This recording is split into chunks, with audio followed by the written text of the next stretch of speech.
Shalom, damai sejahtera untuk kita semua. Bapak, Ibu, saudara-saudari dan anak-anak yang terkasih yang ada di gereja maupun yang ada di rumah melalui live streaming. Hari ini kita diajak untuk merenungkan tentang bagaimana inspirasi kitab suci mengajarkan kita berdoa. Nah, sebelum kita merenungkan itu, izinkan saya bertanya, tapi tidak perlu dijawab. Cukup dengan angkat tangan. Siapa yang doanya selalu dikabulkan?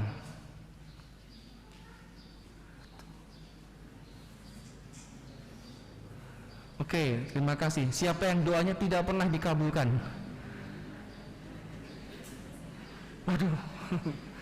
Waduh, saya malu kalau gitu. Baik, Bapak Ibu saudara-saudara sekasih, anak-anak sekalian, tadi kita mendengar bagaimana Abraham dalam kitab Kejadian itu mengadakan negosiasi dengan Allah. Ya kan? Dia berdoa kepada Allah, jika 50 orang benar, apakah engkau akan menghukum Sodom dan Gomora? Jika hanya 5 dari 50, unik ya, Abraham negosiasinya tidak mengatakan langsung 45, tapi jika 5 dari 50 itu, apakah engkau akan menghukum? Demi mereka Allah tidak menghukum. Sampai angka 10 tadi. Nah, negosiasi yang dibuat oleh Abraham itu gambaran bagaimana Abraham sungguh-sungguh berdoa dengan hatinya untuk orang-orang yang dipimpinnya. Ya kan? Sampai Allah tidak menjadi menghukum hanya karena Abraham meminta kepada Allah, kemudian Allah mengabulkan. Negosiasi yang dibuat oleh Abraham dengan membuat deal. Dealnya tadi ada kesepakatan, engkau akan menghukum, ternyata Allah tidak menghukum. Nah, saudara-saudara yang terkasih dalam Tuhan, sikap doa yang benar yang ditunjukkan oleh Abraham adalah inspirasi bagi kita. Sebab apa? Kadang-kadang kalau doa kita tidak terkabul, kita tuh mudah menyerah, bahkan hopeless, tidak punya harapan, dan itu amat berbahaya bagi hidup rohani kita, tentu juga bagi hidup kita sehari-hari. Nah, oleh karena itu dengan negosiasi yang dibuat oleh Abraham, kita juga boleh berdoa seperti Abraham, tentu dalam kerangka iman Kristen yang benar, dengan maksud dan tujuan sesuai dengan kehendak Tuhan.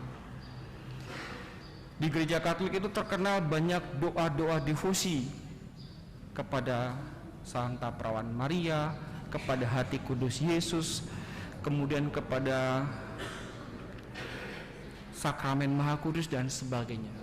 Nah, semua doa-doa yang baik dan benar yang disetujui, diajarkan oleh gereja itu menjadi sarana bagi kita untuk bagaimana membangun ketekunan dalam hidup doa kita.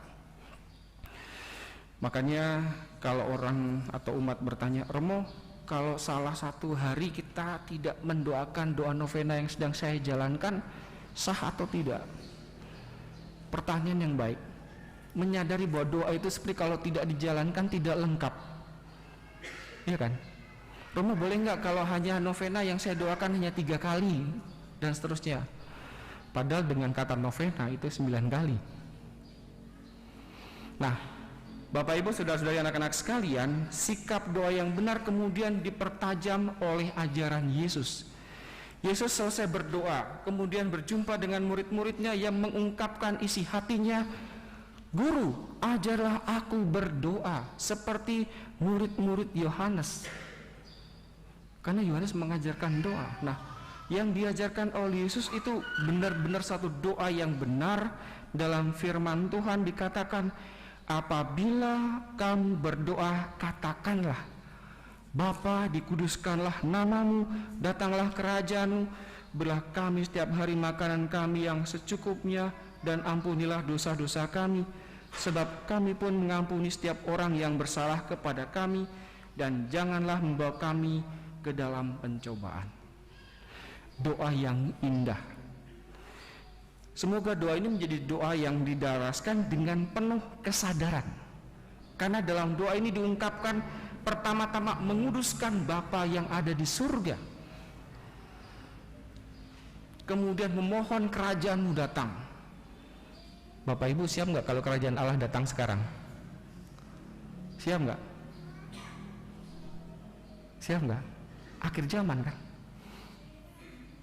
Nah, oleh karena itu saudara-saudara terkasih, dengan doa yang indah ini kita diingatkan antara relasi kita dengan Allah, tetapi juga relasi kita dengan sesama.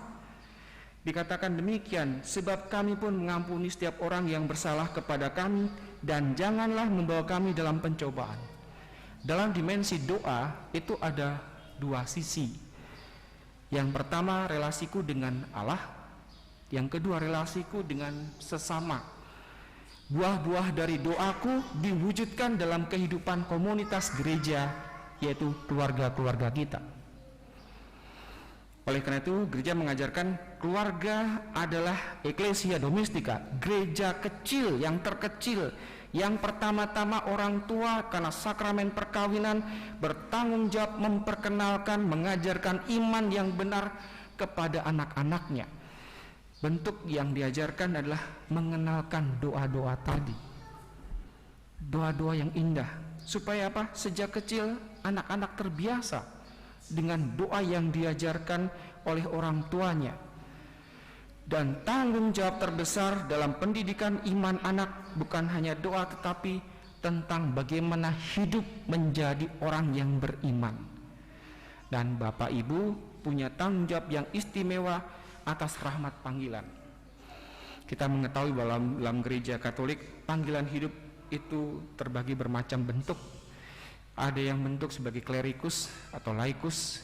Klerikus itu para imam, laikus itu awam, masih terbagi lagi dengan beberapa hal yang kemudian dipanggil masing-masing secara istimewa ikut ambil bagian dalam hidup dalam keimanannya dengan Allah. Oleh karena itu, saudara-saudara yang terkasih, kemudian dalam pengajaran Yesus menyampaikan sebuah perumpamaan yang menggambarkan bagaimana orang yang tidak malu mengungkapkan isi hatinya kepada sahabatnya, dia mendapatkan kehormatan. Tadi kita mendengar seorang sahabat datang mengetuk pintu sahabatnya karena teman dalam perjalanannya singgah, minta 3 roti, dikasih. Kenapa? Karena tidak malu. Tidak malu itu bukan tidak tahu malu ya, tapi mengungkapkan dengan jujur, mengungkapkan dengan terus terang apa yang menjadi kebutuhan, karena itulah yang kemudian dimengerti oleh sahabatnya. Nah, seperti doa-doa kita kepada Allah, apakah kita juga mengerti, mengungkapkan dengan benar apa yang menjadi isi hati dari doa-doa permohonan kita? Jangan-jangan kita hanya menuntut Allah atau menuntut Bapa, menuntut Yesus seperti keinginan kita sendiri. Nah, itu bahaya. Kenapa? Allah diatur oleh manusia, dan itu seringkali terjadi. Tuhan, aku minta doaku dikabulkan. Iya, pasti Tuhan mendengarkan doa, tetapi juga dibutuhkan kerjasama dan keterbukaan iman kita kepada Dia. Apakah permohonanku selaras dengan kehendak Allah atau sebaliknya? Dan kemudian saudara-saudara yang terkasih, demikianlah negosiasi dalam kitab pertama Kejadian tadi yang kita dengar bacaan pertama. Negosiasi memang boleh, dan itulah ungkapan kemanusiaan kita di hadapan Allah, karena kita membutuhkan daya ilahi Allah untuk membuka hati kita dan mampukan untuk bekerja bersama Allah. Oleh karena itu, saudara-saudara yang terkasih, kita diingatkan kembali bagaimana kita menumbuh kembangkan semangat doa sebagai sebuah bentuk kerasulan yang berharga bagi hidup iman kita. Jadi kalau berdoa tentu boleh secara pribadi, boleh juga sebagai komunitas umat beriman dalam gereja ini seperti hari ini. Dua bentuk tadi dapat dikembangkan sebagai bentuk kerasulan bagi umat beriman dan para imam. Maka kita mohonkan supaya Roh Tuhan menguatkan kemampuan doa kita untuk mendengarkan dan mengedepankan karya keselamatan Allah bekerja dalam diri kita, dalam keluarga kita, dalam pendidikan iman anak kita, supaya dengan demikian doa-doa dari buah-buah tadi adalah memuliakan Tuhan, supaya Allah semakin dimuliakan oleh doa-doa kita, meskipun Dia sudah mulia. tetapi kita mengungkapkan kerendahan hati kita di hadapan Allah dengan mohon doanya. Oleh karena itu, semoga kita sungguh-sungguh bertekun di dalam doa, sebagaimana kita telah menerima anugerah besar, yaitu Kristus sebagai Allah kita yang menyelamatkan, sebagaimana dalam bacaan yang kedua surat Santo Paulus kepada jemaat di Kolose.